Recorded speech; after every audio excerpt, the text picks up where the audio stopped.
معرفہ کی 7 اقسام ہے۔ علم وہ اسم ہے جو کسی خاص شخص، چیز یا جگہ کا نام ہو، جیسے محمد زمزم مکہ تھے۔ ضمیر وہ اسم ہے جو کسی نون کی جگہ بولا جائے، جیسے انا نحن ہوا۔ اسم اشارہ وہ اسم ہے جو کسی چیز کی طرف اشارہ کیا جائے، جس کی طرف ھذا ذالک۔ اسم موصول وہ اسم ہے جو بغیر صرف کسی کلمہ کا جز نہ بن سکے، جیسے الذی الذین۔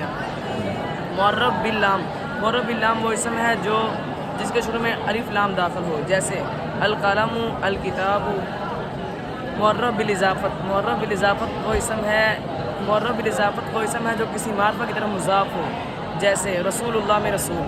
معرب بالندا وہ اسم ہے جس سے پہلے حرف ندا ہو، جیسے یا اللہ یا رجل۔ اچھا، یہ کس چیز کی قسم ہے؟ یہ معرفہ کی قسم ہے۔ اچھا، ایک لفظ ہے یا آدم اسکن انت و زوجک الجنہ، یہ آیت ہے، اس میں یا آدم ہوں، ہاں جی، معرفہ کی کون سی قسم ہے؟ معرب بالندا۔ اچھا، اسی طرح ذالک الکتاب، اسم اشارہ، دونوں ہی؟ ذالک اسم اشارہ، الکتاب معرب باللام۔ رمضان مہینے کا نام ہے، رمضان علم ہے۔ علم ہے۔ اچھا، اس کے بعد ہے بالادن، بالادن یہ نکرہ ہے۔ اس کا کیا معنی ہے؟